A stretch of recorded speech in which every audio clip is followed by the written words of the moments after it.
अस्सलाम वालेकुम everyone and welcome back to my YouTube channel. Finally भी पाकिस्तानी मार्केट के अंदर Redmi Note 14 सीरीज़ लॉन्च हो चुकी है। और ना सिर्फ ये लॉन्च हुई है बल्कि हमारे साथ एक प्रैंक भी हुआ है। मेरे साथ नहीं, हम सब के साथ, जितने लोगों ने Redmi की Note 14 सीरीज़ से एक्सपेक्टेशन लगाई हुई थी कि मैंने जितनी एक्सपेक्टेशन लगाई हुई थी ना, उससे दुगनी प्राइस के अंदर ये Redmi 14 सीरीज़ लॉन्च हुई है।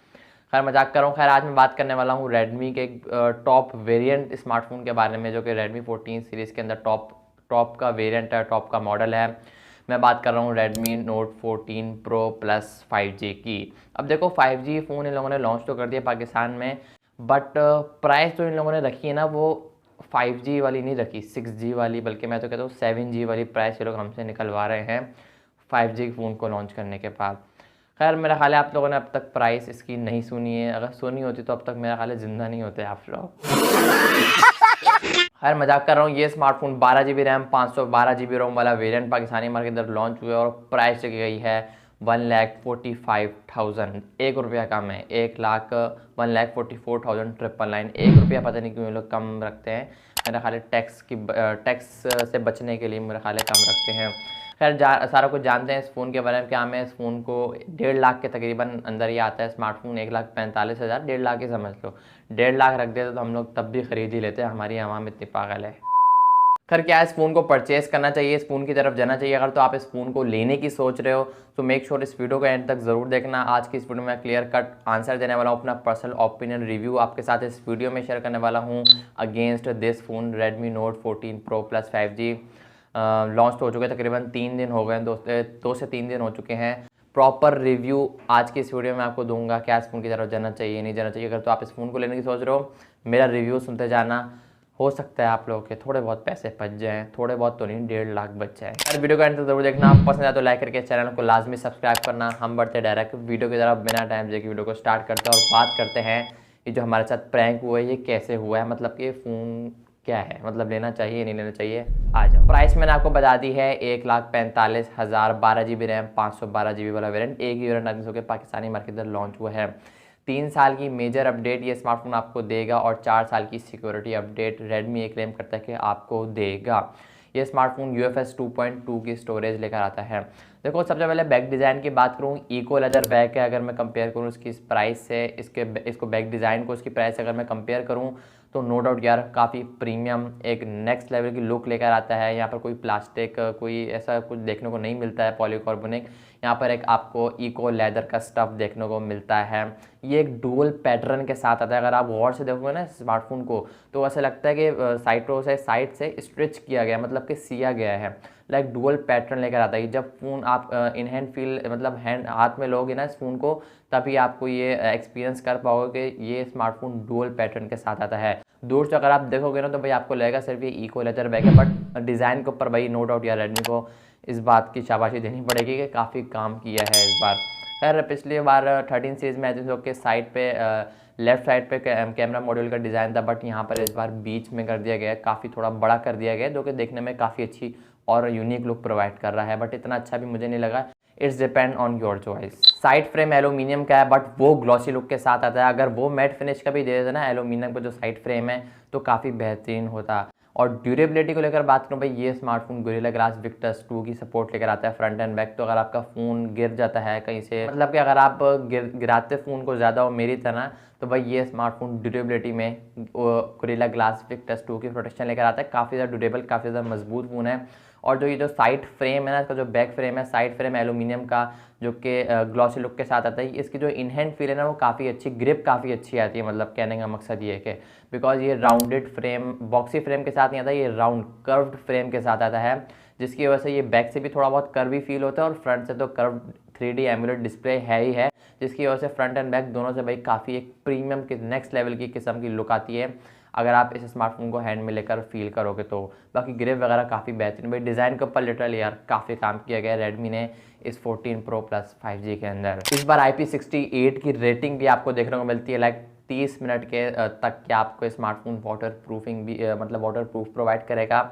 अब मैं ये हरगिज़ नहीं बोल रहा हूँ कि फ़ोन को ख़रीदने के बाद बाउल में डाल के चेक करना है, पर स्विमिंग पूल में डालकर चेक कर लेना, नहीं तो प्रोग्राम बढ़ भी सकता है। बट यहाँ पर दी गई है भाई 30 मिनट के अंदर अंदर ये स्मार्टफोन आपका 30 मिनट तक सर्वाइव कर सकता है इन द वाटर, प्रॉपर पानी के अंदर। तो अगर आप व्लॉगिंग वगैरह करते हो, क्योंकि स्टेबलाइजेशन मोड भी आता है, कैमरास की तरफ हम आगे चल के बात करते हैं, बिकॉज इसमें स्टेबलाइजेशन मोड भी आता है, तो व्लॉगिंग के लिए बेहतरीन। अगर आप अंडर वाटर जाकर वीडियो बनाना चाहो तो वो भी आप बना सकते हो। स्लो मोशन वगैरह का भी सपोर्ट देखने को मिलता है, आगे चल के डिस्कस करते हैं। जहाँ तक डिस्प्ले की साइड की बात करूँ भाई, डिस्प्ले भाई नो डाउट यार काफ़ी नेक्स्ट लेवल है, कॉन्ट्रास्ट वगैरह, शार्पनेस, और आप इसकी सेटिंग्स में जाकर अगर आप स्पेशली यूट्यूब पर कंटेंट ज़्यादा वॉच करते हो, आपको कॉन्ट्रास्ट ज़्यादा पसंद है, सैचुरेशन, कलर्स वगैरह, आप सेटिंग्स में जाकर कम ज़्यादा मतलब कि चेंज भी कर सकते हो, अपने अपने पर्सपेक्टिव के हिसाब से आप कम ज़्यादा कर सकते हो। फुल HD प्लस का रेजोल्यूशन का डिस्प्ले है, यहाँ पर आपको 120 हर्ट्ज का रिफ्रेश रेट भी देखने को मिलता है। अगर आप एक नॉर्मल फ़ोन से इस पर शिफ्ट करो तो भाई आपको काफ़ी बड़ा डिफरेंस फील होने वाला है, बिकॉज ये एक्चुअली प्रोवाइड करता है 120 हर्ट्ज वाले मज़े। और ये स्मार्टफोन 3D कर्व डिस्प्ले के साथ आता है भाई, हल्की बात नहीं है, काफ़ी बेहतरीन डिस्प्ले है। अगर आप PUBG वगैरह खेलते हो तो भाई आपको काफ़ी बेहतरीन, काफ़ी मज़े देखने को मिलने वाले हैं। आगे चल के परफॉर्मेंस वाले साइड को भी डिस्कस करते हैं। 1.5K की रेजोल्यूशन वाला ये स्मार्टफोन डिस्प्ले है, मतलब कि 1.5K पिक्सल्स को सपोर्ट करता है, और ड्यूरेबिलिटी में आपको बताया काफ़ी अच्छी है। अगेंस्ट द सनलाइट अगर आप इस फ़ोन को यूज़ करते हो तो भाई 3000 निट्स की पीक ब्राइटनेस देखने को मिलती है। साथ ही साथ आपको HDR10+ का सपोर्ट भी देखने को मिलता है। और तो और भाई यहाँ चीज़ें ख़त्म नहीं होती, डिस्प्ले को याद करने में मुझे 10 से 15 मिनट लगे हैं भाई।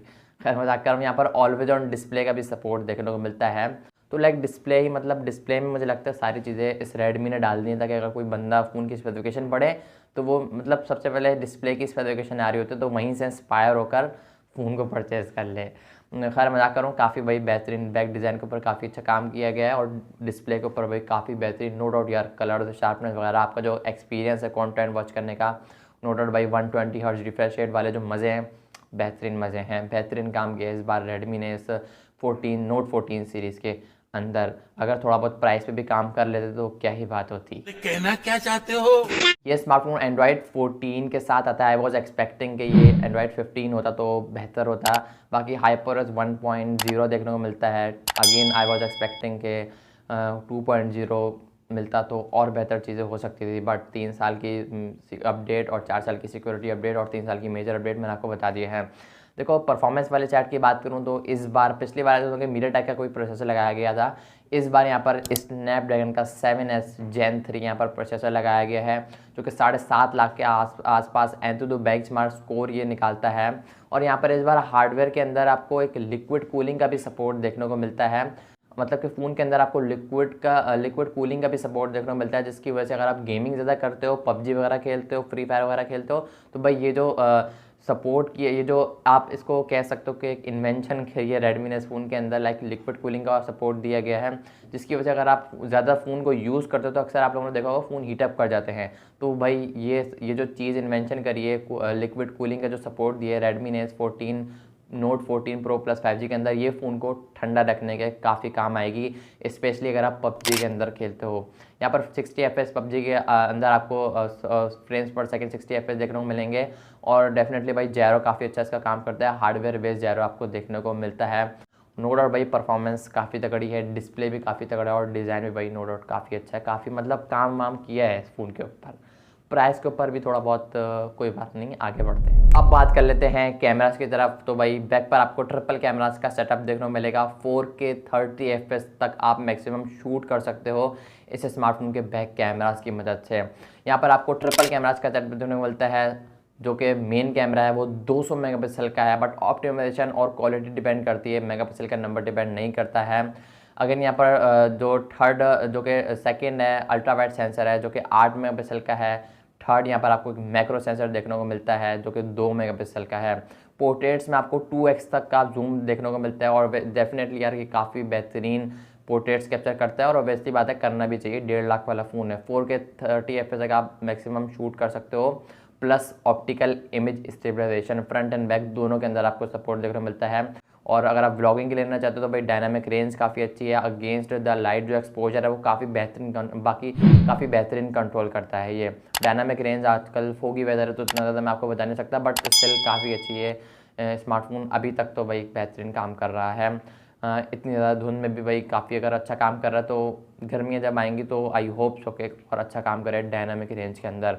बाकी पोर्ट्रेट्स 2x तक जूम आपको सपोर्ट देखने को मिलता है, और बाकी सिंपल फ़ोटोज़ के अंदर भी आपको काफ़ी जूम का सपोर्ट देखने को मिलता है। स्किन टून काफ़ी नेचुरल रखता है। हाँ, फ्रंट से स्किन टून और ब्राइटनेस को थोड़ा सैचुरेटेड टाइप की तरफ ले जाता है, but it's depend on user preferences. बाकी बैक कैमरास की बात करूँ रेयर की, तो 4K 30 FPS प्लस OIS को सपोर्ट करता है। फ्रंट एंड बैक दोनों से आप स्लो मोशन वाली वीडियोस को रिकॉर्ड कर सकते हो। लाइक अगर आप टिकटॉक वगैरह बनाते हो तो बेहतरीन फ़ोन होने वाला है ये। और अच्छी बात ये है कि आप इसको एडिट भी कर सकते हो। लाइक अगर ये फ्रंट से आपको फ़ोटो लेते हो तो मैंने आपको बताया ब्राइटनेस थोड़ी ब्राइट ज़्यादा कर देता है, फ़ोटो सैचुरेटेड की तरह थोड़ा पीला पीला येलो टाइप सा फील आने लगता है, तो आप एडिट भी कर सकते हो। और अच्छी बात यह है कि इसमें आपको एक AI फीचर, एक नहीं काफ़ी सारे AI फीचर देखने को मिलते हैं।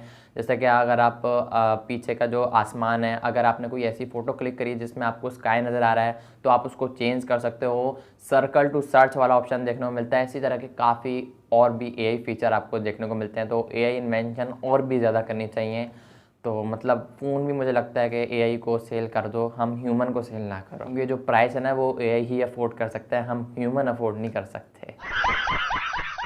फ्रंट पे आपको 20 मेगापिक्सल का एक सेल्फी शूटर देखने को मिलता है और फ्रंट पे भी आपको स्टेबलाइजेशन देखने को मिलती है। Stabilization is good front and back, चाहे जिसकी मैं बात करूँ दोनों में वही काफ़ी बेहतरीन है। फ्रंट से आप 1080p 60 FPS तक शूट मैक्सिमम कर सकते हो।